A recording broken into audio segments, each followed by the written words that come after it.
আসসালামু আলাইকুম সবাইকে, ওয়েলকাম টু স্কেল আপ। আমি শিফাউল ইসলাম রবিন, পড়ালেখা করছি ডিপার্টমেন্ট অফ ইনোভেশন অ্যান্ড এন্টারপ্রেনারশিপে। আমাদের অনেকেরই ইচ্ছা থাকে যে পড়ালেখার পাশাপাশি আমরা আমাদের ইনকাম সোর্সটা বেছে নিব, এবং এটা হতে পারে বিভিন্নভাবে, যেমন ফ্রিল্যান্সিং, বিজনেস, জব সেক্টর, আরও অনেক কিছু। সো আজকে আমার সাথে এমন দুজন আমার সিনিয়র ভাইয়া আছেন যারা আমার ডিপার্টমেন্টেই পড়ালেখা করছেন, যারা কিনা জব সেক্টরে কাজ করছেন। তো আমার সাথে আছেন রাফসান ভাইয়া। আসসালামু আলাইকুম ভাইয়া, কেমন আছেন? ওয়ালাইকুম আসসালাম রবিন, ভালো আছি। আমি Rafsan, department of innovation and এন্টারপ্রেনারশিপের 7th সেমিস্টারে পড়ছি, আর বিট বাইট টেকনোলজি লিমিটেডে ডিজিটাল মার্কেটিং এক্সিকিউটিভ হিসেবে কাজ করছি। সেই সাথে আছেন রাশেদ কামাল ভাইয়া। ভাই, আপনার পরিচয়টা যদি আমাদের সাথে শেয়ার করেন। আমি Mohammad Rashed Kamal, department of innovation এন্টারপ্রেনারশিপের একজন ছাত্র। আর আমি পাশাপাশি হচ্ছে যে ইউএস বেস একটা ডিজিটাল মার্কেটিং এজেন্সি, নাম হচ্ছে ড্রিম বিল্ডার, ওটাতে আমি অ্যাজ এ ভিজুয়ালাইজার হিসেবে কাজ করতেছি। আচ্ছা, সো আপনারা যেহেতু জব সেক্টরে আছেন, আপনাদের এক্সপিরিয়েন্স, আপনাদের ভিতরের গল্পগুলো আজকে শুনবো, যেগুলো আমাদের মতো যারা ফার্স্ট সেমিস্টারে আছে বা যারা জুনিয়র আছে তাদেরকে ইন্সপায়ার করবে পড়ালেখার পাশাপাশি কিছু একটা করতে। আচ্ছা, প্রথমে আমি রাফসান ভাইয়ের কাছে যেতে চাই যে ভাই, আপনি তো জব সেক্টরে কাজ করছেন এবং এটা ন্যাশনাল মার্কেট। সো আপনি আপনার যে স্টোরিটা বা প্রসিডিউরটা আসলে কেমন, এটা যদি আমাদের সাথে শেয়ার করতেন। আচ্ছা, ধন্যবাদ রবিন। আমার জব সেক্টরে কাজটা আসলে আমার পড়াশোনার শুরু থেকেই শুরু হয়েছে। অ্যান্ড আসলে বাংলাদেশের কোম্পানিগুলোতে আমি যখন 2nd সেমিস্টারে পড়ি, তখন থেকে আমার যাত্রা শুরু। আমার প্রথম কোম্পানি ছিল বাংলাদেশ ভেঞ্চার ক্যাপিটাল লিমিটেড। আমাদের হচ্ছে ড্যাফোডিল ফ্যামিলির একটি প্রতিষ্ঠান। এখানে একটা ইন্টারেস্টিং ব্যাপার আছে। বাংলাদেশ ভেঞ্চার ক্যাপিটাল লিমিটেডে যখন আমি ইন্টার্ন হিসেবে জয়েন করি, তখন কিন্তু আমাকে আমার ডিপার্টমেন্ট থেকেই সাজেস্ট করা হয়েছিল। দেন আসলে ওই অপরচুনিটিটা পাওয়ার পরেই আসলে ক্রমান্বয়ে আমি অপরচুনিটি পেতে থাকলাম, আমার নেটওয়ার্কও বিল্ডিং হতে থাকলো। এরপর আমি অ্যাড5, 10 মিনিট স্কুল সহ অনেকগুলো কোম্পানিতে কাজ করা হয়েছে ইতোমধ্যে। তো এভাবে আর কি আসলে যাত্রা শুরু।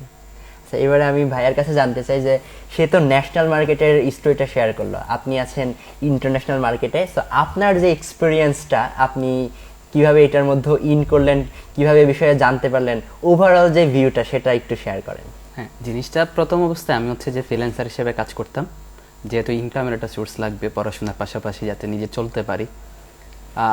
সেই সুবাদে আমি আমার ফ্রিল্যান্সিংয়ের একজন ক্লায়েন্ট পাই, যার সাথে আমার কমিউনিকেশন ভালো ছিল, যার সাথে আমার কথাবার্তা ভালো ছিল। পরবর্তীতে তিনি আমাকে তার কোম্পানিতে ফুল টাইম হিসেবে অফার করে, সেই সুবাদে আমি এখন ফুল টাইম জব করতেছি। আচ্ছা, বাহ। সো আসলে ভাই, আপনি নিজে তো ডিপার্টমেন্ট অফ ইনোভেশন আর এন্টারপ্রেনারশিপে আছে। এই ডিপার্টমেন্টটা আসলে কিভাবে স্টুডেন্টদেরকে মোটিভেট করে যে পড়ালেখার পাশাপাশি আসলে এই বিষয়গুলো ম্যানেজ করার? হ্যাঁ, এটা একটা গুড কোয়েশ্চেন। ব্যাপারটা হচ্ছে যে যখন আমরা জব করি পাশাপাশি পড়াশোনা, এই ক্ষেত্রে হচ্ছে আমাদের টাইমের যে ব্যালেন্সিংটা, এটা অনেক অনেক বেশি ইম্পর্টেন্ট। তো ডিপার্টমেন্টেরটা যে ইনিশিয়েটিভ, যেটা আসলেই ধন্যবাদযোগ্য, যার কারণে হয়তো বা আমরা এখন, আমি ইন্টারন্যাশনাল মার্কেটে, রাফসান ন্যাশনাল মার্কেটে জব করতে পারতেছে, সেটা হচ্ছে যে ডিপার্টমেন্টে সপ্তাহে ক্লাস হয় 3 দিন। এই সুযোগটার কারণে আমরা বাকি 3 দিন ব্যালেন্স করে আমরা কিটা করতে পারতেছি, জবটা করতে পারতেছি। তো 3 দিন ক্লাস হওয়ার পরে যারা জব করতেছে তারা জবে ফোকাস করতে পারতেছে, যারা হচ্ছে ফ্রিল্যান্সিং করতেছে তারা ওই জায়গায় ফোকাস করতে পারতেছে, আর যারা হচ্ছে বিজনেস করতেছে তারা তাদের বিজনেসে টাইমটা দিতে পারতেছে। যার কারণে আমাদের 3 দিন হয় হচ্ছে একাডেমিক পড়াশোনা হয়, একাডেমিক জিনিসপত্র হয়। এই বাকি 3 দিনে আমরা আমাদের যে একাডেমিক জিনিসপত্রগুলো শিখছি সেগুলোর ইমপ্লিমেন্ট করতে পারি একদম প্র্যাকটিক্যাল লাইফে। যার কারণে আমাদের স্টুডেন্টরা আর আমরা এত ভালো ভালো জায়গায় যেতে পারতেছি, পড়াশোনার পাশাপাশি আমাদের গ্র্যাজুয়েট শেষ না হওয়ার আগে একটা ভালো পজিশনে যেতে পারতেছি। এই তো। আচ্ছা ভাইয়া বলছিলেন যে আমাদের ডিপার্টমেন্টে, আমি নিজেও আসলে উপলব্ধি করছি নতুন এসেই, যে আমাদের ডিপার্টমেন্টে 3 দিনে ক্লাস নেওয়া হয়। একাডেমিক যে পড়াশোনা আমরা 3 দিন করে থাকি, পাশাপাশি বাকি দিনগুলোতে আমরা আমাদের কোকারিকুলার অ্যাক্টিভিটিসগুলো করতে পারি, পাশাপাশি বিভিন্ন সেক্টরে কাজ করতে পারি। মানে বাকি যেই 4 দিন থাকে, এই টাইম ম্যানেজমেন্টটা আপনি আসলে কিভাবে করেন? আচ্ছা, তার আগে আমি একটু রাশেদ একটু আগে যে স্টোরিটা বললো সেটার সাথে একটু কানেক্ট করি। রাশেদ তো 3 দিনের কথা বললো। তো 3 দিনের পাশাপাশি ডিপার্টমেন্ট থেকে আরেকটা অপরচুনিটি আমরা পাই, সেটা হলো ইন্ডাস্ট্রি লিডারদের ক্লাস। আমি জানি না তুমি জানো কি না, বাংলাদেশে কিন্তু গ্রাজুয়েট হওয়ার আগে কর্পোরেট সেক্টরে কোম্পানিগুলোতে বা আমাদের যে বড় বড় কোম্পানিগুলো আছে সেগুলোতে জব পাওয়াটা অত্যন্ত টাফ। বাট আমরা কিভাবে আমাদের ডিপার্টমেন্টে, শুধু আমি না, আমি যখন 10 মিনিট স্কুলে ছিলাম আমার ব্যাচেরই আমার ফ্রেন্ড 10 মিনিট স্কুলে জব করতো, আমার অন্যান্য ফ্রেন্ডরা অন্যান্য অনেক কোম্পানিতে জব করতো। তারা এই কাজটা কিভাবে করছে? আলটিমেটলি এখানে নেটওয়ার্কিংটা কাজে লাগে। অবশ্যই। এখন নেটওয়ার্কিংটা আমরা কিভাবে বিল্ড করতে পারি, এই জায়গাটায় আমার ডিপার্টমেন্ট আমাকে হেল্প করছে। তুমি যদি প্রতি সেমিস্টারে 3 জন ইন্ডাস্ট্রি লিডারের ক্লাস পাও, ওখান থেকে যদি একজন ইন্ডাস্ট্রি লিডারের নজরে পড়তে পারো, তোমার জন্য কিন্তু কাজ পাওয়াটা ইজি হয়ে যায়। অ্যান্ড শুধু এটা না, আমি একটা সময় ভয় পেতাম যে আমি আমার ডিপার্টমেন্টের নাম বললে আমাকে মানুষজন কাজ দিবে নাকি, চাকরি দিবে নাকি। বাট আমি না কোথাও গিয়ে যে মানুষ সিভি শো করে তারপর একটা বিশাল ইন্টারভিউ নিয়ে বসে থাকতে হয়, আমাকে সব জায়গায়, মানে এটা গর্ব করে বলতেছি না, আমাকে হচ্ছে সব জায়গায় আসলে ডেকে নেওয়া হয়েছে যে আমাদের কোম্পানিতে জয়েন করা, আমাদের কোম্পানিতে কাজ করতে পারেন, বা কেউ না কেউ সাজেস্ট করেছে। তো এই ফুল সাজেশনের মধ্যে বা আমার এই কাজগুলো পাওয়ার মধ্যে কিন্তু আমাদের ডিপার্টমেন্টের একটা ভালো আমাদের অবদান ছিল। আর যে 3 দিনের ক্লাসের ব্যাপারটা বললাম, আমি এটা সবসময় বলি যে আসলে আমার কিন্তু 6 দিন বা আমাদের ভার্সিটিতে যে পড়াশোনা 5-6 দিন স্টুডেন্টদেরকে কষ্ট করে ক্যাম্পাসে নিয়ে আসার খুব বেশি একটা গুরুত্ব আমি দেখি না। এখানে যদি আপনি 3 দিনের মধ্যে কাভার করতে পারেন, বাকি 3টা দিন যদি আমাদের প্র্যাকটিক্যাল লার্নিংয়ের সুযোগটা করে দেন, স্কিল ডেভেলপমেন্টের সুযোগটা করে দেন, আমার ভার্সিটি বা ডিপার্টমেন্ট আমাকে চাকরি জোগাড় করে দিতে হবে না। আমি আমার চাকরিটা হচ্ছে আমার স্কিল দিয়ে, আমার নেটওয়ার্ক দিয়ে নিজ থেকে আসলে জোগাড় করে নিতে পারবো। শুধুমাত্র আমাদের অনেক স্টুডেন্ট এই সময় না পাওয়ার কারণে অনেক কাজ করতে পারে না, অনেক জায়গায় জবে জয়েন করতে পারে না। এই জায়গাটায় আমাদের ডিপার্টমেন্ট আমাদেরকে যে হেল্পটা করতেছে, এটা আমাদের জন্য একটা খুবই বলা যায় যে খুবই ভালো একটা ইনিশিয়েটিভ, অ্যান্ড আমরা এই জন্য আসলে এগিয়ে যেতে পারছি। নেটওয়ার্কিংটা আসলে আমরা যদি আরো স্পেসিফিক করে বলতে চাই যে নেটওয়ার্কিংটা আমরা কিভাবে আরো ইনক্রিজ করতে পারি?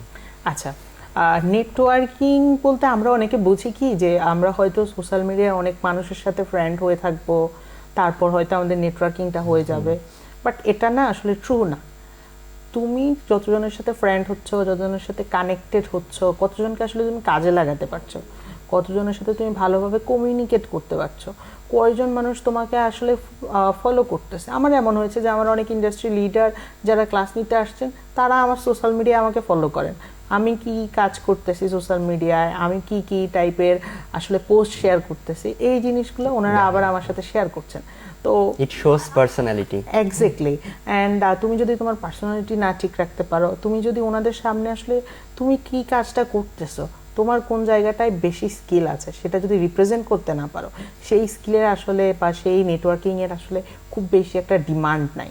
তো এই জায়গাটায় আমি বলবো নেটওয়ার্কিং, ফার্স্ট অফ অল নেটওয়ার্কিংয়ের ক্ষেত্রে যে জায়গাটায় ফোকাস করতে হবে, আমি আমার আশেপাশে যারা আমার সেক্টরে বা আমরা যে সেক্টরে যেতে চাচ্ছি ওই টাইপের মানুষজনের সাথে কানেক্ট হতে হবে। দেন ওনাদেরকে বিরক্ত না করে ওনাদেরকে আমি দেখাতে হবে যে আমি আসলে কি কাজ করছি। অ্যান্ড এইভাবে আসলে কিন্তু আমরা চাইলে ওনাদের সাথে একটা বলে না গুড নেটওয়ার্কিং, ব্যাড নেটওয়ার্কিং, আমরা গুড নেটওয়ার্কিংটা ক্রিয়েট করতে পারি।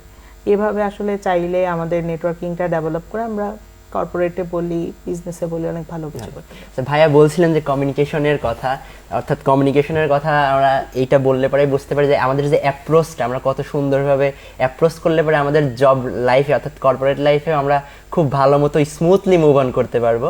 ভাইয়া মানে এই বিষয়ে যদি বলেন যে কিভাবে এটা মেইনটেইন করলে আমরা খুব ভালো করতে পারবো এক্ষেত্রে। অ্যাকচুয়ালি তুমি দেখো কমিউনিকেশন ব্যাপারটা হচ্ছে সার্বজনীন একটা বিষয়। সেটা হচ্ছে যে ফ্রেন্ডের মধ্যে কমিউনিকেশন, তোমার ফ্যামিলির মধ্যে কমিউনিকেশন, বিজনেসের মধ্যে কমিউনিকেশন, টিম মেম্বারদের মধ্যে কমিউনিকেশন, সব জায়গায় কমিউনিকেশনটা কাজে দেয়। তো গুড কমিউনিকেশন তোমাকে সবসময় একটা ভালো জায়গায় নিয়ে যাবে। কমিউনিকেশনটা করার মানে এটা একটা স্কিলস, সফট স্কিলস। এই জিনিসটা থাকা অনেক বেশি ইম্পর্টেন্ট এবং সেটা আমাকে অনেক কাজে দিচ্ছে। যেমন হচ্ছে যে যখন আমি অ্যাজ এ ভিজুয়ালাইজার হিসেবে কাজ করতেছি, একটা আমাদের ডিজিটাল মার্কেটিং এজেন্সিতে যখন একটা কোম্পানি অনবোর্ড হয়, সেই কোম্পানির ট্যাগলাইনটা কি, সেটা তাদের কাস্টমারদের সাথে কিভাবে কানেক্ট করতেছে, তাদের মেসেজটা কি, এই জিনিসটা দেখি আমি।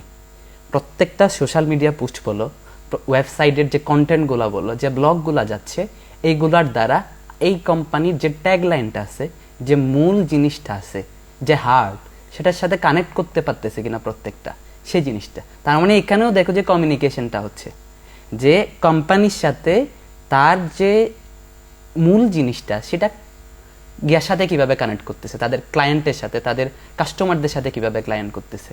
তো এটা হচ্ছে ব্র্যান্ড কমিউনিকেশন। তো আমি যদি সেই জিনিসটা ভালো করে না পারতাম, তাহলে হয়তো আমি সেই কাজটা করতে পারতাম না যেটা আমি করতেছি। এই বিষয়গুলোকে আপনি এই ডিপার্টমেন্ট থেকেই শিখছেন? অবশ্যই ডিপার্টমেন্টের অবশ্যই হেল্প আছে, কিন্তু কমিউনিকেশন জিনিসটা হচ্ছে ইনপার্সোনাল একটা স্কিলস। এই জিনিসটা অন্য কেউ যদি তোমাকে এসে বুঝাই যে কমিউনিকেশনের কি ফিচার্স, এগুলা 4টা টাইপ আছে, এইভাবে দিয়ে জীবনে কমিউনিকেশন শেখা যাবে না। Communication is all about practice করা লাগবে, নিজেকে জিনিসটা গ্র্যাব করা লাগবে। তো নিজে যদি সেই জিনিসটা হয়, অবশ্যই একটা এনভায়রনমেন্ট জরুরি কমিউনিকেশনের ক্ষেত্রে, কমিউনিকেশন শেখার ক্ষেত্রে একটা এনভায়রনমেন্ট জরুরি। আপনি যেহেতু এনভায়রনমেন্টের কথা বলছিলেন, আমি এখানে একটু ইন্টারাপ্ট করতেছি আপনাকে, যে আসলে আমাদের ডিপার্টমেন্টটা এক্ষেত্রে কেমন এনভায়রনমেন্টটা প্রোভাইড করছে আমাদেরকে? গুড। আমাদের মানে ডিপার্টমেন্টের যে একটা অবস্থা, সেটা হচ্ছে যে তুমি ডাইনে তাকাও, বাইমে তাকাও, সামনে তাকাও, পেছনে তাকাও, সবাই দেখা যাচ্ছে যে কেউ বিজনেস করতেছে, কেউ জব করতেছে, কেউ ফ্রিল্যান্সিং করতেছে, আর অনেক কিছু আছে প্যাশনেট, আমি করতে চাই। তো যখন এনভায়রনমেন্টটা ওইরকম হয়ে যায়, তখন নিজেকে কি রাখা যায় না, মানে বন্ধ করে রাখা যায় না। হ্যাঁ, থাকবো না তো বদ্ধ করে দেখবে এবার জগৎ, কবির সুরে বলি। হ্যাঁ, এই জিনিসটা আমাদেরকে রাখতে দেয় না যে হ্যাঁ সবাই কিছু না কিছু করতেছে, I have to do something. তো এইভাবে সবাই, এই যে এনভায়রনমেন্টটা অনেক আসলে কি করে সাপোর্ট করে। আসলে এই এনভায়রনমেন্টগুলো আপনারাই ক্রিয়েট করছেন, দ্যাটস ওয়াই জুনিয়ররা আসলে এই দিকে ইন্সপায়ার হয়ে এগিয়ে যেতে পারছে। তো আমি রাফসান ভাইয়ের কাছে এবার আসলে জানতে চাই যে মানে আপনি আসলে জুনিয়রদেরকে কি অ্যাডভাইসটা দিবেন, বা আমাদেরকে কি অ্যাডভাইস দিবেন যেন আমরা পড়ালেখার পাশাপাশি এই যে কর্পোরেট লাইফ, পাশাপাশি আদার্স যে অ্যাক্টিভিটিসগুলো আছে, এগুলো খুব ভালো মতো মেনটেন করতে পারি? আচ্ছা, ফার্স্ট অফ অল আমি যেটা বলবো, ডিপার্টমেন্ট থেকে যে অপরচুনিটিগুলো দিচ্ছে, এগুলো হচ্ছে তোমাদেরকে অবশ্যই নিতে হবে। অ্যান্ড আমরা কিন্তু জানি যে আমাদের ডিপার্টমেন্ট ইন্ডাস্ট্রি লিডারদের সাথে কানেক্ট করাচ্ছে, ইন্ডাস্ট্রি ভিজিট দিচ্ছে, আমাদের সাথে হচ্ছে মাঝে মাঝে অনেকগুলো সেশন হচ্ছে অনেকের। এই জায়গায় যে মানুষগুলো আসে, সেগুলোর সাথে আমাদের প্রপার নেটওয়ার্কিংটা ক্রিয়েট করতে হবে। প্রপার নেটওয়ার্কিং বলতে আমি হচ্ছে এই মানুষটাকে একটা সেলফি তুলে আমি হচ্ছে জাস্ট বললাম যে ভাইয়ের সাথে আমি সেলফি তুলছি, এমন কিছু করা যাবে না। ওনাকে আমি বোঝাতে হবে যে আপনার এই জায়গাটা হেল্প প্রয়োজন, আমি আপনাকে এই জায়গাটা হেল্প করতে পারি। অ্যান্ড সেকেন্ড থিং যেটা, আমাদের ডিপার্টমেন্ট কিন্তু সবসময় আমাদেরকে একটা জিনিস বলে যে তুমি বিজনেস করো, বিজনেসে কি যদি তুমি হচ্ছে ভালোভাবে দেখো যে মুভ করছো না, তোমার জন্য কিন্তু জবের রাস্তাটা খোলা আছে। তো এই জায়গাটায় আমাদেরকে চিন্তা করতে হবে, হ্যাঁ আমরা বিজনেস করব অ্যান্ড আমরা আসলে জবও করব, বাট আমাদের জন্য আসলে কোন জায়গাটা আসলে সবচেয়ে সুইটেবল, এই জায়গাটা আমাদেরকে চিন্তা করতে হবে। আর এই যে কমিউনিকেশনের জায়গাটায় তুমি দেখবা যে হচ্ছে তুমি যে নিয়মিত ইন্ডাস্ট্রি ভিজিটে যাচ্ছ, কর্পোরেট ভিজিটগুলোতে যাচ্ছ, আমি ম্যাক্সিমাম সময় কর্পোরেট ভিজিটগুলোর কথা বলি। আমি গ্রামীণ ফোনে গিয়েছি, আমার অনেক জুনিয়ররা ইউনাইটেড গ্রুপের কর্পোরেট হাউসে গিয়েছে, অনেক জায়গায় যাওয়া হয়েছে। তো ওই ক্ষেত্রে আমরা যে জিনিসটা দেখেছি যে ওখানে ওদের কোম্পানিগুলোতে কিভাবে আসলে কর্পোরেট বিহেভিয়ার মেনটেন করা হয়, কিভাবে কর্পোরেট পিপলরা কথা বলছে, এই জিনিসগুলো কিন্তু আমাদের ওখান থেকে শেখার মতো অনেক কিছু আছে। আমরা প্রতি সেমিস্টারে এতগুলো ইন্ডাস্ট্রি ভিজিট, এতগুলো কর্পোরেট ভিজিট করছি, এখান থেকে আমরা আমাদের কমিউনিকেশনটা ডেভেলপ করতে পারি। আর এই রাশেদ যেটা বললো, রাশেদের সাথে একসাথে করে যদি আমি বলি, তুমি আসলে ডিপার্টমেন্টে যেদিকে তাকাবা, ও বিজনেস একটা আইডিয়া নিয়ে কাজ করতেছে, ও একটা প্রতিষ্ঠানে জব করতেছে, তাহলে আমি যদি বসে থাকি আমার ব্যাপারটা কেমন হবে? অ্যান্ড আমার ফ্রেন্ড, আমি তখন অ্যাডভাইভে কাজ করতাম, আমার ফ্রেন্ড তখন হচ্ছে 10 মিনিট স্কুলে ডিজিটাল মার্কেটিংয়ে কাজ করতো। আমি চিন্তা করলাম আমার ফ্রেন্ড 10 মিনিট স্কুলে জব করে, আমি একটা চেষ্টা দিই যে আমিও একটা লাইফে 10 মিনিট স্কুলে জয়েন করব। তো আলটিমেটলি আমার এটা কিছু ট্রু হয়েছে। তো এরকম আসলে ড্রিমগুলো কিন্তু আমাদের চারপাশ থেকে ক্রিয়েট করতে হবে।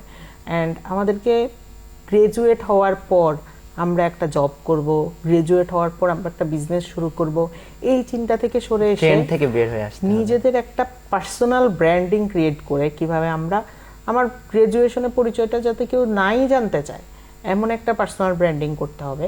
তাহলে দেখবা যে হচ্ছে আলটিমেটলি তুমি তোমার জব পাওয়াটা ইজি হয়ে যাবে, বা বিজনেস করাটাও তোমার জন্য ইজি হয়ে যাবে।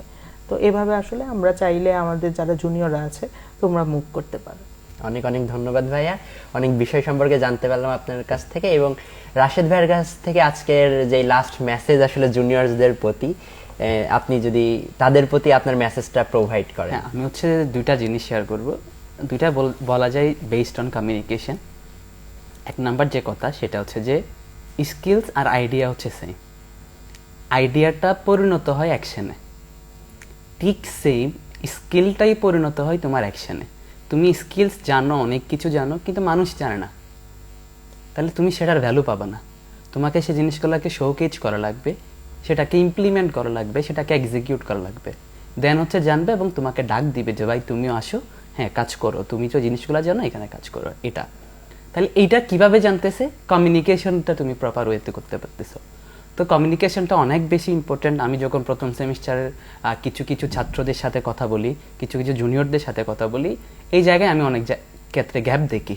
তো আমি সবাইকে বলবো যারা জুনিয়র আছে তাদেরকে কমিউনিকেশনটা শুড বি বেটার করা লাগবে, এবং আমরা তো আছি। এবং পাশাপাশি হচ্ছে যে অ্যালাইনমেন্টটা, ডিপার্টমেন্ট, নিজের যে কাজকর্ম এবং সিনিয়র, এই যে অ্যালাইনমেন্টটা অনেক বেশি ইম্পর্টেন্ট। তো যদি আমাদের এই অ্যালাইনমেন্টটা থাকে তাহলে ইনশাল্লাহ তাদের কিছু না কিছু একটা হয়ে যাবে। এটাই হচ্ছে আমার। জি, আপনার কথা শুনে আমার একটা বইয়ের কথা মনে পড়লো, যে show your work by Austin Kleon. এই বইটাতে এই বিষয়টা খুবই চমৎকারভাবে তুলে ধরা হয়েছে যে আমাদের যে ট্যালেন্টগুলো আছে বা আমাদের যে অ্যাক্টিভিটিসগুলো আছে সেগুলো যদি আমরা শোই না করতে পারি তাহলে তো আসলে মানুষ জানতে পারবে না, কখনো অপরচুনিটিও ক্রিয়েট হবে না। অনেক অনেক ধন্যবাদ রাফসান ভাইয়া এবং রাশেদ কামাল ভাইয়াকে জীবনের যে চমৎকার জার্নি, চমৎকার এক্সপিরিয়েন্স আমাদের সাথে শেয়ার করার জন্য।